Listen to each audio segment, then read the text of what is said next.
why the company should go for more retention policy, you'll be getting this answer from the below calculations. I have taken up 4 different dividend payout ratio. Correct. The company till the previous year was following 10% dividend payout ratio, right?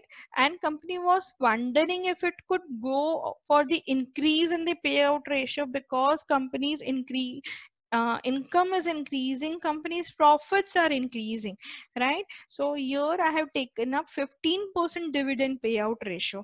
If company goes for 15% dividend payout ratio, then my dividend per share will be 15% of earning per share. That is 15% of 8.1 will be 1.215. So company will be declaring 1.215 per share as dividend, right? So dividend is 1.215, R is 8.1%, KO is 3.125%, earning per share is 8.1, dividend is 1.215, and KO is 3.125%. So with this calculation, I got my price as 609. My price came to rupees 609. Now we'll see with the different dividend declaration policy, what is the impact on price, right?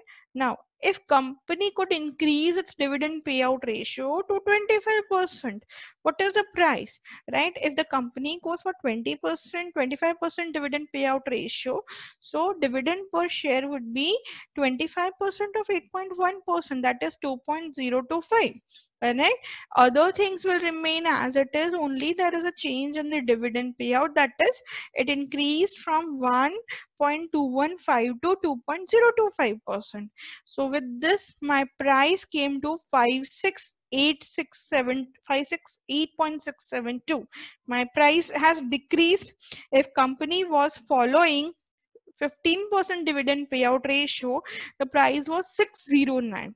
But if company increase its dividend payout ratio, then the price came down to 568.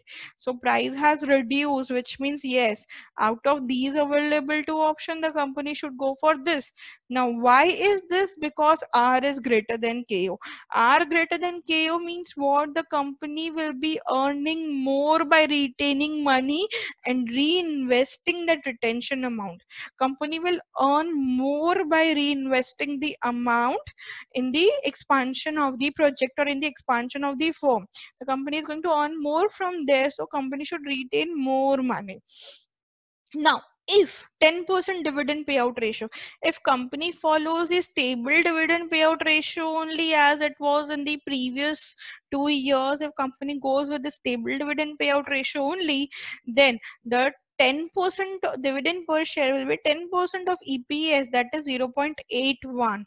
If company goes for this 0.81 as dividend, the price has increased to rupees 630.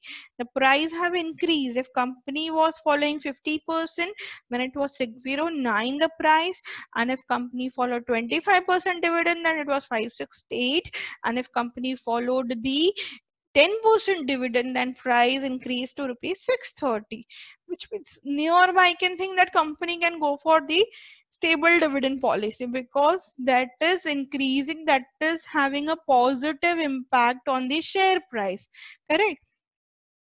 Now even I have taken up the 0% dividend. If because R is greater than KO, company will earn more in retaining. If company goes for 0% dividend declaration, if company does not declares any dividend, then what happens to price, right? If company goes for 0% dividend declaration, then there is dividend per share will be 0. Other things remaining as it is, it were in the previous calculations. My price increased to rupees 671. If company went for 10%, then it was 630. If company is going for 0%, then my price is increasing. But what about the shareholders dividend? What about their expectations? What about their reactions? So yes, we'll be dealing with this comparative statement. Yes, if company goes for 15%, then price is 609. If goes for 25%, the price is 568.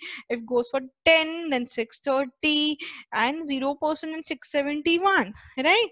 Now if a company goes for the similar dividend payout ratio as per the previous years, the price is not that much bad. The price is not that much low, correct? But if it goes for 0%, then yes, there is a huge increase in price. The price increases to 671 from 630, which is good.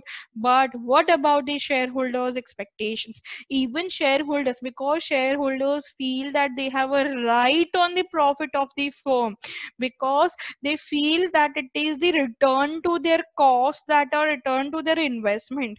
Shareholders feel that dividend is a return to their investment into the company, right? They have purchased the shares of the company, they have put their money, so even they are expecting some amount of return from the profit.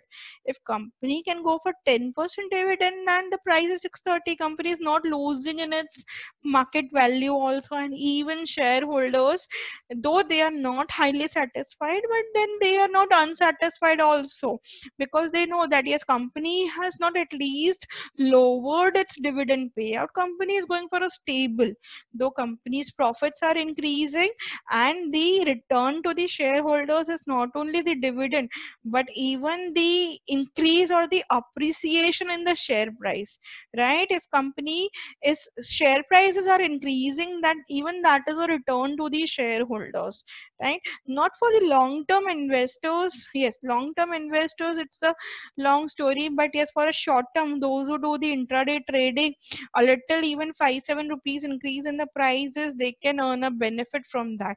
So for an equity shareholders, there are returns in two-way: dividend, though being not fixed proportion, but yes, even that is a return, and the return from the difference in the share price. For example, a person has purchased a share at rupees 100. Now that now that share prices have increased to 115. The gap of 15 rupees is earning for a shareholder, right? He can sell the share at 115 and gain a profit of rupees 15. So return for the shareholders are in two-way, correct? So according to me, company can go for a 10% dividend declaration, because your company is maximizing the shareholders wealth as well, declaring 10% of dividend, and even maximizing the value of firm by retaining 90% of the profits and reinvesting those profits in the further expansion of the project. And there'll be an investment into the projects, and the demand will also increase, and the growth is also going to increase. So they'll be in the growth position. So this firm being definitely in the growth phase, R is definitely, that is the why R is greater than KO, right? So here what my answers are to the, or my suggestion to the organization for the dividend policy, that company should go for a 10% dividend declaration policy. Thank you everyone.